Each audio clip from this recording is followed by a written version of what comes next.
If you're building your own business, if you're a startup, if you're selling something, you have to get out there and ask for what you want.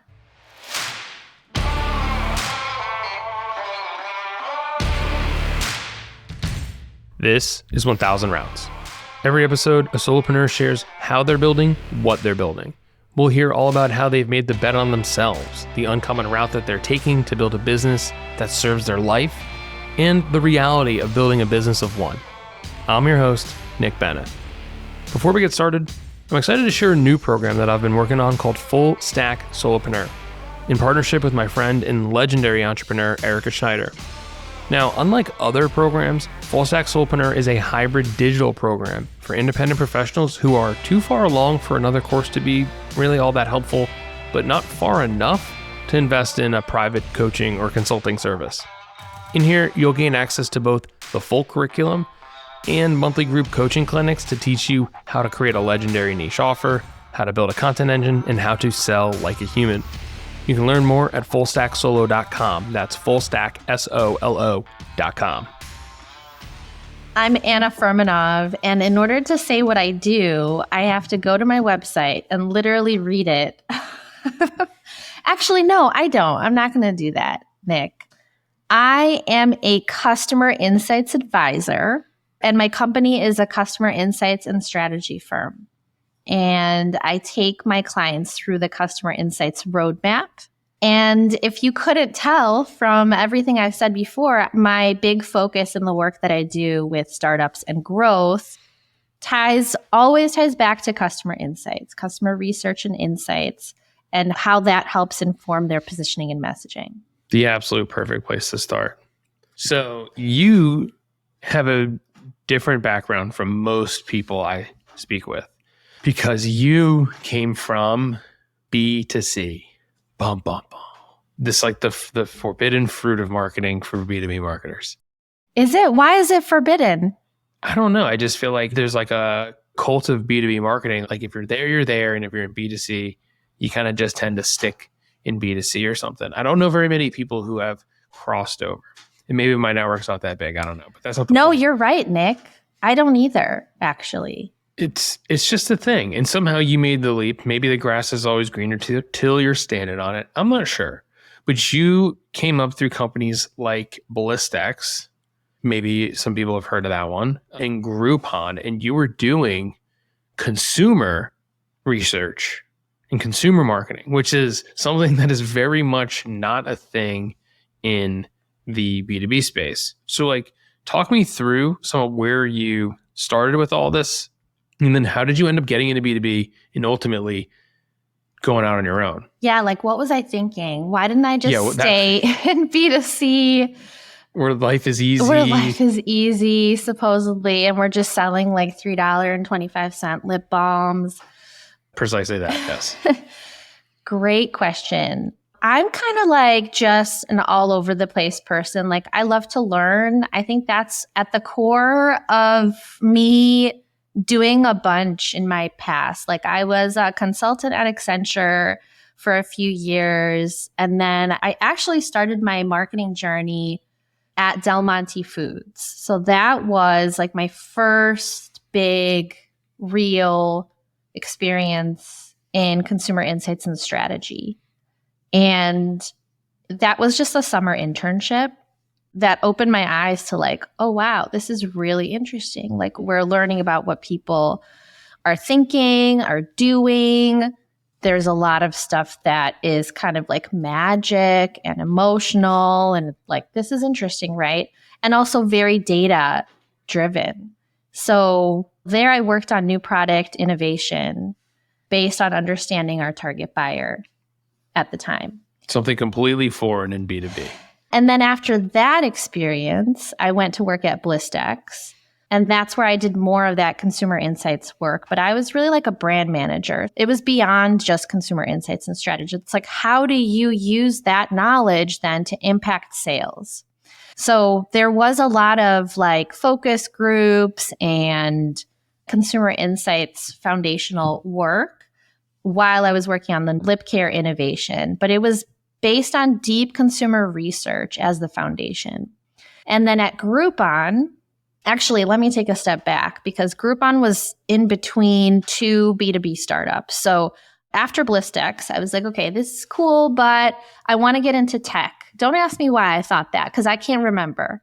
I was like, you know what? It's cool. I like this, B2C consumer packaged goods stuff, but I want to get into tech. And so I had an offer from Pepsi and I had an offer from a B2B2C food tech startup. And so I took that one and decided to go in that direction. And that opened up the doors then to the B2B world, which was like, oh my gosh, what am I doing here? But it was like a smooth entry because it was food. It's something that everybody can relate back to. And it was B2B2C. So it was selling into companies, but the users of the product were still people and they were employees in the office. And so we were providing lunch food to employees at work. So it was a kind of a smooth transition because I learned a lot about B2B, but I was still close enough to the B2C world. And so I loved that experience. And then after that, I went to Groupon because I wanted to see like, how is it to work at a larger, not startup anymore tech company with a lot of resources.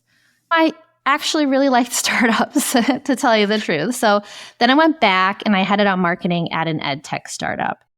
Again, that's like more B2B2C again, just in the education space. So you could see like I was learning a ton across, but my foundation was still consumer insights. And so when I went to the B2B side and noticed that it was lacking, I was like, well, I'm just going to do the thing I know is important and bring that in, the customer insights, customer research and insights part that was missing and just made it a part of the work that I did. When you were at Elevate K-12, that was like the ed tech startup? Yes. That ended 2019. Was that the turning point for you where you were like, I'm going out on my own? Like, when did this happen where you realized the problem was big enough that this background in consumer insights was unique and the problem was that most of these B2B companies aren't doing this really at all, and gave you the courage or enough signal that was like, all right, there's something here. I got to go out and try to do something. So I was laid off December 2019, and that was really the jumping off point for like... I know the feeling. Yeah, I mean, and we're on good terms still to this day. Like, it was just something that companies go through when they're not hitting their sales targets or they need to restructure teams, stuff like that. So I just wanted to take matters into my own hands. And I was like, you know what? I have always wanted to do my own thing and start my own company. And January 2020 is the time. It's got to be 2020. There's something about 2020 that is calling my name. And so that was the jumping off point. I was like, you know what? I don't want other people to figure out what my work situation is going to be. I don't want to have to be reactive. I want to be proactive. And I've always wanted to start my own thing. So, and the way that I started it was very customer insights driven, but I didn't talk about it in that way. I just did my work with that foundation at the core, but I did not talk about it in that way. It was a different time. You beat the mass migration to solopreneurship. You beat me by 3.5 years. You beat most of I was like, haha, everybody, it's January 2020. And I remember like walking my kids COVID, and you're like, what the heck? No, but like before even COVID, I was like, this is the dream. I'm walking my kids to school. I don't have to get on the train. And like, there's no time to talk to my kids. They were little at the time, right? One was in daycare, one was in kindergarten. And I didn't even know what was going on in their day to day because it was like, just get them fed, get them washed, go to bed, wake up the next day, right? But then when I started to work for myself, it was like, wait, I decide and I want to walk them to school and I want to pick them up from school and I want to ask them these questions and have these conversations and take some time for snacks after school. And like, I remember thinking like, I'm so lucky that I actually can notice the seasons changing. Because before I didn't, you know what I mean? Yeah. Like I didn't notice that the leaves were, you look up and you're like, oh, it's winter now. You just like look up for a brief second and you realize it's winter. Or you look up and you're like, oh, it's spring. And then you go back to your normal day to day. Yeah, your work cave. Right. So you decide it's time to go out on your own. Your original position in the market, because you beat the mass migration, things were different back then. There wasn't a ton of competition. And there wasn't a ton of this idea of hiring out talent in this way. It was still a little, people were not so accustomed to the idea. It wasn't like very common. So it was like being a fractional head of marketing was, I think, the original position, because it was like, I can do any of the marketing functions. And for a while, I feel like that worked because there weren't a ton of people to pick from. Yeah, it did. So February, I got my first client and we met in the coffee shop and he's like, I'm building this startup. We could use your help. I'm like, great. I'm ready. Let's do it. I don't know what I'm going to do exactly, but that's okay because I can help you with a bunch of different things. And I went into their office because they were in the city and had like meetings with their team. And it was like, wow, it's happening. And then COVID hit and they're like, sorry, we worked with you for 2 months, but we don't know what's happening in the world. So we have to stop. So I'm sure a lot of people experience that. And I'm like, geez, 2020 isn't my year after all. This is one of the things that I think people get stuck on a lot is like acquiring the first few clients, or even just that first one. That's the client that rewires your brain where you're like, holy shit, this is actually possible. Like I can earn money in any way I want. How did you meet this first client? First of all, I had conversations with like 10 other marketing consultants and I just asked them like, what do you do with your clients? Like what work do you actually do? What do people need? How much do you charge? And pricing was kind of all over the place. Some people do hourly, some people do retainer, some people do project. It's probably still all over the place. And from there, it helped me kind of think about like, well, how do I want to approach this? So I did that. Meanwhile, I also made a list of like, who do I know that might need my help? And then I just emailed them and I'm like, I'm doing this now. Here's what I did before. Here's what I could probably help you with. But it was honestly like, I didn't know what the market needed. So I was just testing the waters. And from there, somebody responded. And that was my first client. We met once at the coffee shop. And then we met again, I think at the library or something. So it was somebody that's sort of local to where I live. And that really helped build even more trust, right? Because we had that first conversation in person and the second conversation in person. And then he was like, yep, let's go. So there's something to be said for just going out and asking for what you want. A lot of people are just, that feels weird to them. Like going to your network and being like, hey, I'm like looking for work or I'm doing this thing. Like, do you know anybody? That's just like a weird feeling. And I think ever since I've met you, that's been something that like, you're like, I'm going to go out and get it. You have to. If you're building your own business, if you're a startup, if you're selling something, you have to get out there and like ask for what you want. And it's not really asking for what I want. It's like, here's what I can help you. Here's what I know. You would find this valuable. So maybe we should work together. Kind of like that.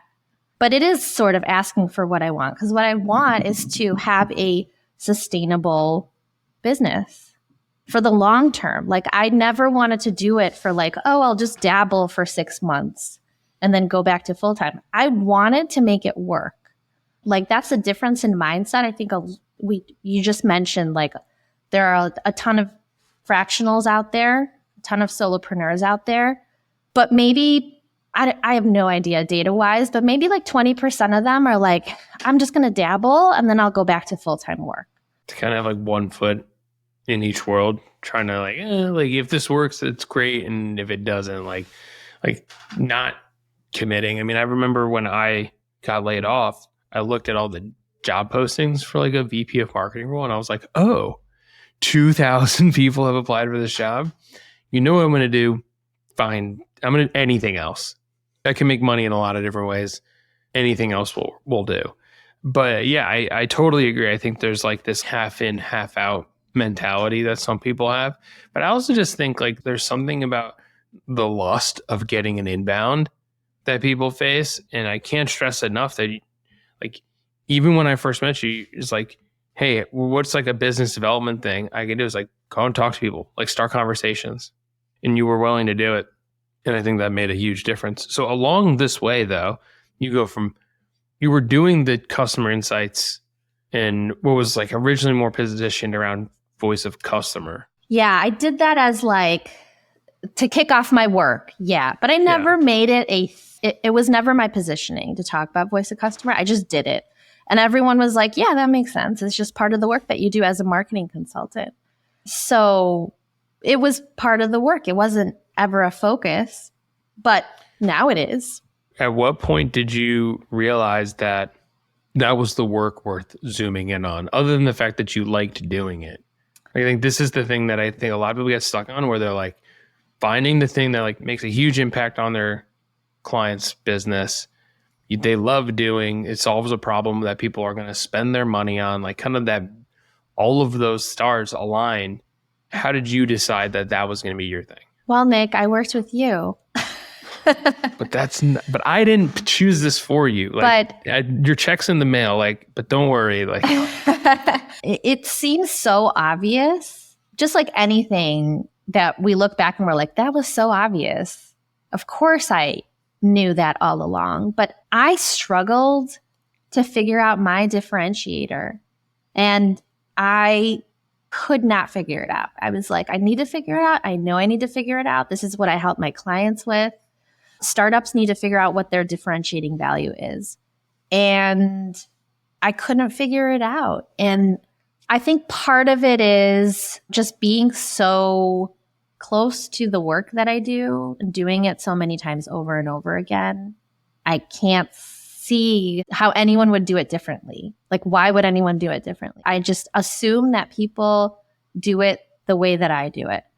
But then after some snooping around and just like trying to figure out if people do it that way, like getting into their website pages that describe their process, other people and companies don't do this voice of customer research, deep work, and like having that be the jumping off point for everything else. People don't do it because guess what? It's hard.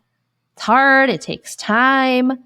There are, researchers that are really skilled at what they do and they spend their life. And I know this because I come from consumer insights and strategy. And there are some like focus group leaders that know what they're doing and know how to not lead the session in a certain direction and know how to not put words into people's mouths or make them like react in certain ways. And there are some that just don't. So then the data you get back is trash. And if you're using trash data to inform your business strategy, then what do you think that strategy is going to be? Trash. The saying that comes to mind on this was like, it's hard to read the label from inside the jar. Like, you were looking at it like you didn't realize that what you had was not obvious. There's a lot of people in the messaging and positioning space. And you're like, right, but there's a lot of people in this space. Like, so what? It's like, well, you have this approach that is actually radically different from the way that most people go about it, especially in B2B, turns out. So you had a system before this called MAS, the Marketing as a System. It's on my podcast too, the Modern Startup Marketing Podcast. So I did an episode on, I think it's 10 parts of it, and I called it MAS. One of the things that I hear a lot about for people trying to crack this code is, how do you come up with an approach? Like, even just to pick an approach. And I think one thing that I appreciate about the way that you've operated is that, like, Yes, there's one thing to like publicly plant your flag and something like, hey, here's my approach. It's called mass. It's marketing as a system. This is the way I do it. And then when you realize that it wasn't serving you in the way that you wanted, you were like, goodbye. There was like a little bit of friction there where you didn't just immediately throw the baby out with the bathwater, but you were like, I'm pretty sure this thing isn't serving me in the way that I want it to. And therefore, I'm okay with moving on to something else.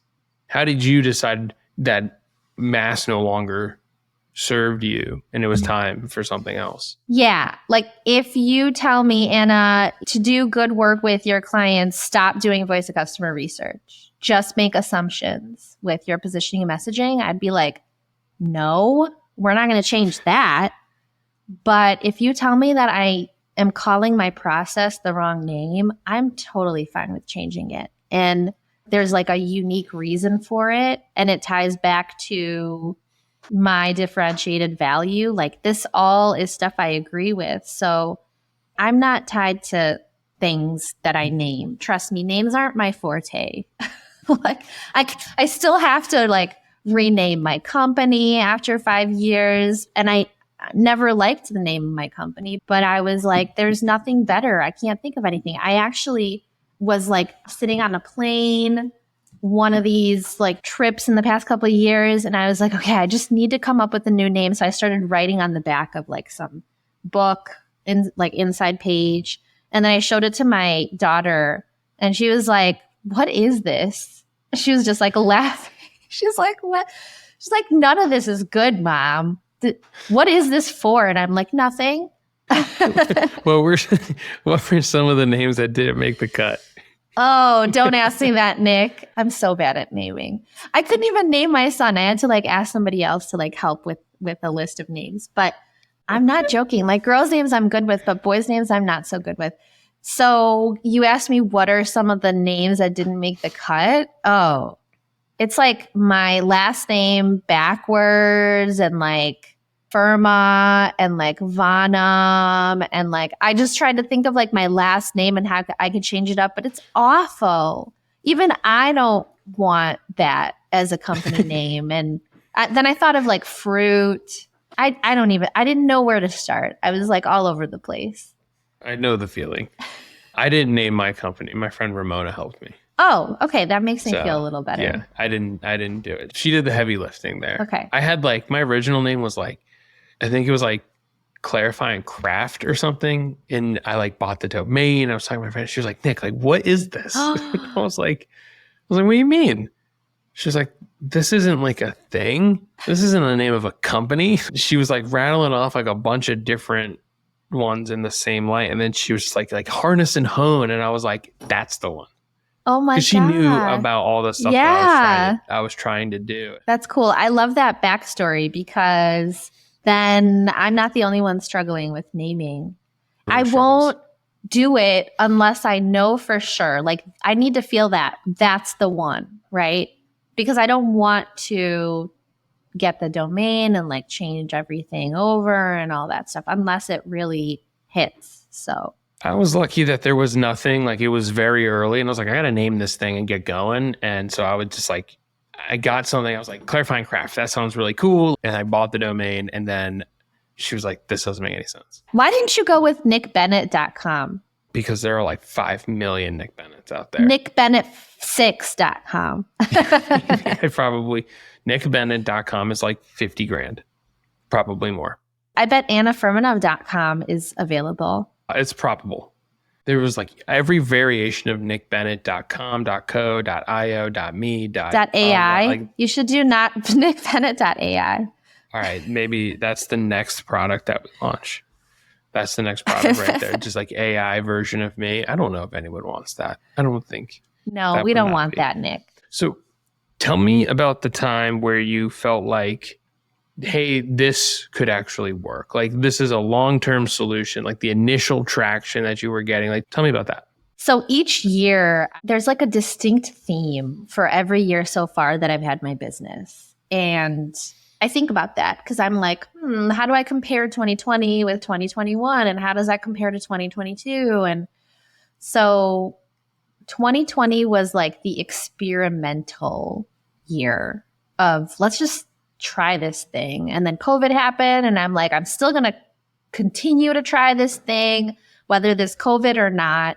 So I just continued on, got some more clients, like after March, April, May, I think, like after that, the summer was better. And then I was able to get more clients that year. But it was still very experimental. 2021 was like, whoa, startups got funding and they needed my help.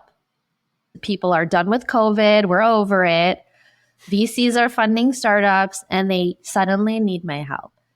And I remember being like so overwhelmed. I had all these clients.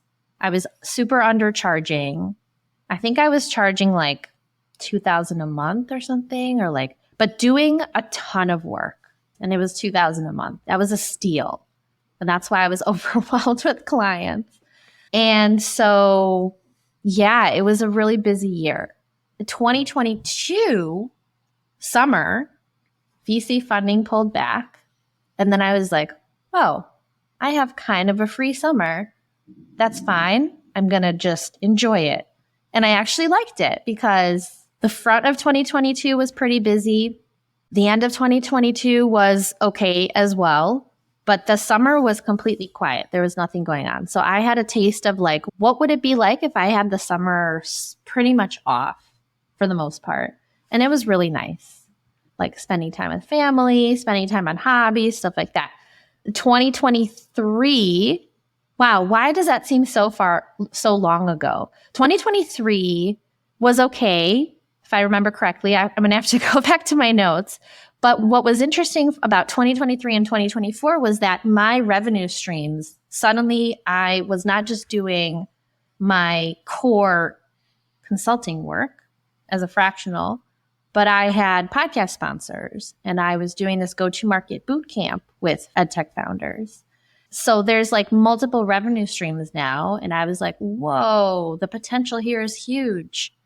But then 2024 kind of took a little tilt towards being quiet again. I've heard that from a lot of people. 2024 was a weird year for a lot of people. It was a weird year. And so the extra revenue streams went away. You know, tons of client work went away.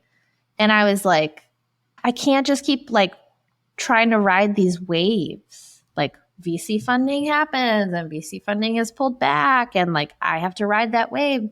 I want to have something where I feel like there's more consistency, right? So that's like the next level of having my business plus AI showed up, right? Plus all of the marketing consultants showed up. Everybody suddenly wants to be fractional because now they can use the AI tools to do the work. And so that creates some challenges too. I'm sure not just for me, but for everybody out there. So I knew that, and that's why I started working with you, Nick, because I knew that I needed like a coach to help me out of this and into like, I want to jump away from what everybody's doing and be on the next train to like the future of my business.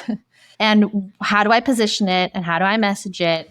And what does the future look like for me going forward that's more consistent? You're like the 1 millionth person to tell me that 2024 was a weird year for sure. Because that was really when the rush started to settle in of all the migration to solopreneurship and fractional work and independent consulting, whatever you want to call it. That rush started to settle in.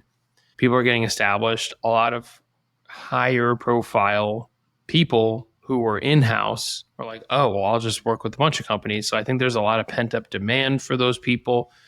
And when they go solo and go out on their own and take clients, that pulls demand from a variety of different places. Now, that stuff evens out over time. The demand doesn't stay pent up, but it's tough when there's a lot of people who can make a similar claim. I think that was one of the things that you were like, I don't want to play that game anymore. That's what most people say. It's like, I'm done playing that game. But it wasn't like all perfect. I think you've told me that you were like, could this really work for me? There was a point where we were working hard on this thing and you're like, I don't know if this is really the thing, if this is what it's supposed to be. Yeah, part of it is because like, why is it so simple? Why does it boil down to the thing that I was always doing, but not positioning myself in the right way? Why does it seem like that's so obvious Because it usually is. It almost always is. And so that's when I was like, is this thing going to work? Because this seems just like too simple. I'm not changing anything. I'm just changing my perspective on things and how I talk about things and how I position myself. I think there's something to be said for how people perceive the thing that they're looking at, which is what most people in our position as independent business owners let the buyer decide. And that's a shitty place to be in. And it's like, it's weird, even though a lot of this is like conventional business wisdom where you're like, yes, of course, niche down, duh. But when the rubber meets the road, it's like, is this really going to make a difference? Turns out it does. Guess what? Guess what? Time and time again. It's like, oh, I help other companies do this stuff and it makes a difference. But for me, it's not going to make a difference. No, it actually does. Because I'm not, an outlier in that way. Tass Bober said something when I spoke with her a few weeks ago, and it stuck with me, which was like, it's hard to explain this feeling to people or explain that this is going to happen. And it's true because it's not measurable. It's not like verifiable, but it is true. And I'm still struggling to figure out how to explain it to people or make it more concrete. But it's like when you own some mind share, when you are known for an expertise that you own, she was like, I promise you, people aren't going to think that's the only thing that you can do. My messaging now is really tight around positioning and messaging, like customer insights that helps inform your positioning and messaging. If I was standing in an elevator with somebody, it's really easy to just say in 5 seconds, what is it that I do? Yes. I'm suggesting that people feel really boxed in and limited by that. But that like the only thing you do, it's not that the only thing you do is talk to your buyer's customers. And you're like, all right, here's a transcript of my conversation. And like, there's more to the work than that. You do get into go-to-market motion and how to apply this work to sales. How does it apply to marketing? How does it apply to product? There's so many places that this work gets deployed across the organization. It's not as like, yes, the thing that you're going to do is turn customer insights into positioning and messaging. This is like the investment that people will make. That's clear, but it's not necessarily the only thing that you do in that way. Like it's bigger than that, but the positioning of it needs to be really, really narrow in order for you to become known for this expertise that you own. Kind of like when I started this podcast, I was even getting nervous because I was like, I don't know how this show's going to like make a difference for me and for this business. He's like, it's going to. And I was like, I do, but how? There's friction there. Like, how do I really know that it's going to make a difference? Like, I know it intuitively, but how am I going to know that it did the thing later on? Like, you don't. And I was like, just drink your own whiskey on this one and like see it through. And he was 100% right. In the same way that Tess was right. In the same way that what you're describing is right. Like, it's hard. It's not measurably verifiable in that type of way. But all of a sudden when shit starts to fall into place and people message you and they're like, that's the thing. We had this thing come up and we thought of you. You're like, wow. And people aren't asking like, wait, Anna, I thought of you, but do you help with this work? Like I would get messages like that in 2021, 2022, 2023. Like, hey, there's somebody that needs marketing help. Can you do this work? I don't get messages like that anymore. It's like, we know Anna doesn't do that work, or we know Anna does. And so we message her about it, right? The ops are just better fits. Like it just makes that conversation easier. It's like the problem's already highly visible. This was the other thing that I think got turned around for a lot of people is like, you don't have to discover the problem anymore. Now you're selling them. You're selling the problem. You're like, cool, make an investment in solving this problem. But it's very different from being like, well, what's going on in your world so that I can custom scope a solution for you? That's the big shift is let me try and figure out what problem you have. And then let me try and fit what I know to fit what problem you have and talk about it in a way. And doing that every single time, like, and changing it. I don't change anything. I talk to now from the work that we did together, Nick. And it's amazing. Like that was an aha moment too. When I get on a discovery call with a prospect And they tell me about what's the size, how many customers they have, what's the product they're building, who they're for, all that stuff. And then they're like, well, I want to know, let's like talk about you now. Tell me about you. And then I just start talking. I'm like, well, let me just tell you. And it's not about the work that I do. That was a big aha moment. I don't talk about the work that I do. I talk about my perspective on marketing, and I talk about my perspective on startup growth, and I talk about my perspective on where the problem is. Then I stop and they're like, okay, but so how do you fix that? And then I'm like, great, you want me to tell you how I fix that? Perfect. But at least then I have them on the same page of, yeah, she's right. That is the problem.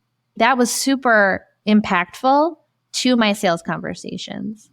And I think that it could change a lot of people's momentum in sales. Not just like, yes, of course, solopreneurs, but I think also startups that I work with. Like we enter sales conversations as, okay, I need to learn more about who I'm talking to. And now let's jump right into the product we've built. But this is such an interesting setup, and it naturally flows into, well, how do you fix that problem? Because you're right, it is a problem. Yeah, there's something to be said for having your conversation. At least that's the way that I describe it. And I think a lot of times, and I was guilty of this, and I think I knew it theoretically, but I didn't know it in a practical application. It was like, how do I turn every conversation in this business context into my conversation? This notion of how do you make the problem highly visible? And it's definitely an art. Like most people tell me that they're not natural born salespeople. And it kind of just takes a lot of the pressure off of being like, how do I do sales to people? Versus, hey, look, if they see the world the way that I do, then we might be a natural fit. It's tough because I don't think a lot of people spend enough time trying to articulate how they see the world to get other people on board. My personal experience and also working with startup founders, we don't spend enough time on that problem story part, right? But it matters so much in your sales conversations, in your sales emails, in your social media posts. Like it matters so much. We talked about the other day, Nick, like what do you need to post about on social media? 2 things, your unique point of view and proof. Like those are the 2 things, right? I love it when people leave me with like, just give me something, like one thing I can remember. That's easy. I need to do this again because I used to just like have a Trello card and I would put in like something really simple that I could remember in one sentence from somebody that I respect. And I stopped doing that, but I should do it again. So you're saying you would put this on your Trello board, what to write about online, the problem or proof? Yeah, the problem, like your perspective on the problem, and proof. Just prove that you're going to do what you say you're going to do. Exactly. That it works. Proof that this thing works. Proof is an interesting subject because I have found that if people lack proof, they're afraid to go get it. Like my first proof points were, I lost the deal early on because I didn't have enough proof. This guy straight up told me, he was like, Nick, I like what you're saying. I believe in what you're saying. And I agree with you. I think you're right.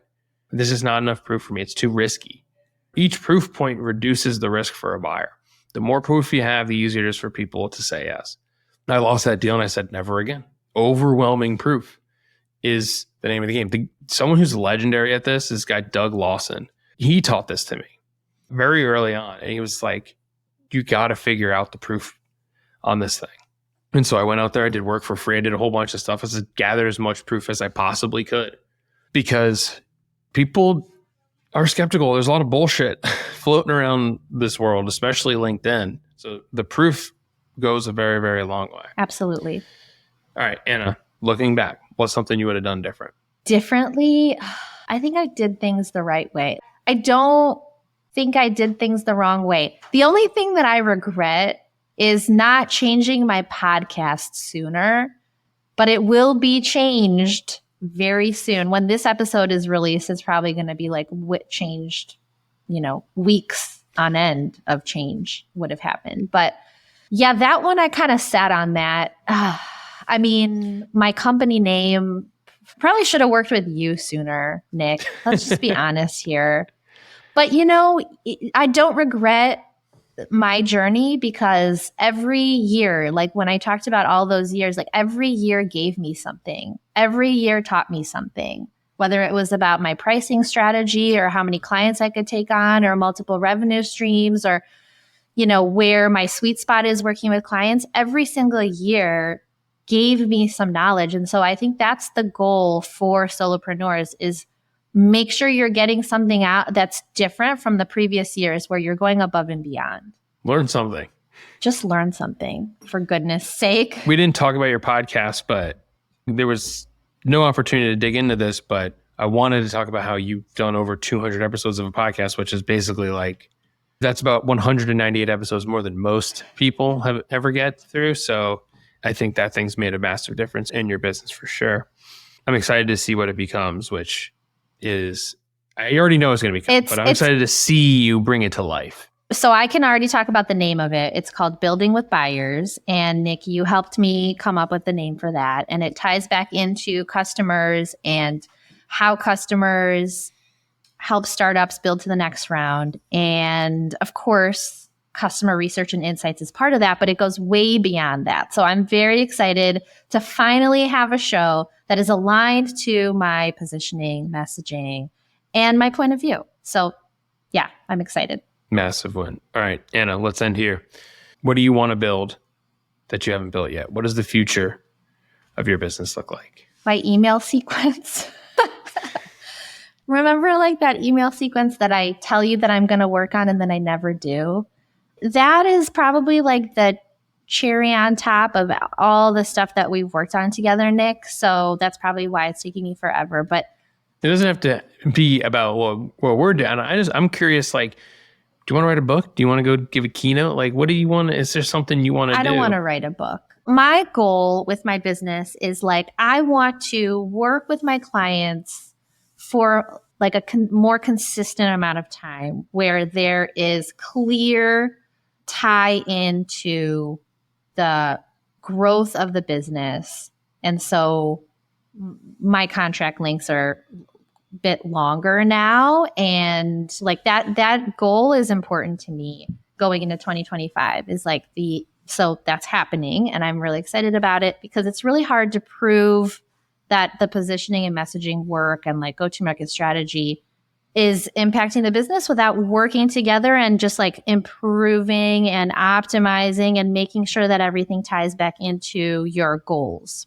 So that's my goal for 2025 and also the email sequences, but that's separate.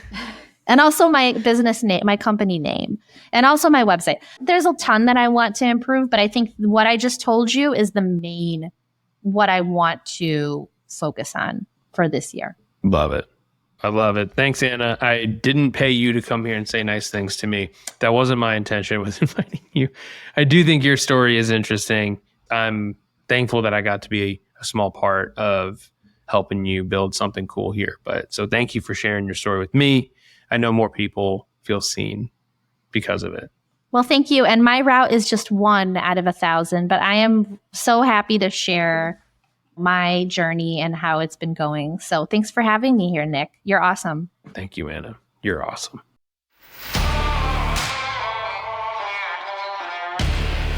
Hey, Nick again, and thanks for listening.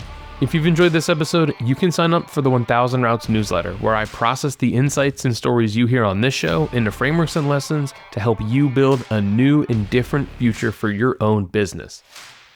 You can sign up at 1000routes.com or check the link in the show notes.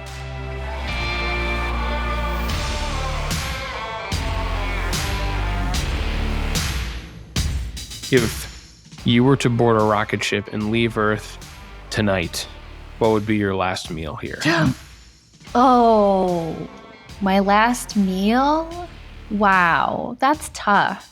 I think I would want a chirashi bowl, which is all different kinds of sushi fish on top of rice, and dark chocolate cake. But like there's this dark chocolate cake that has 12 layers and it's from this restaurant in Chicago called the Moody Tongue.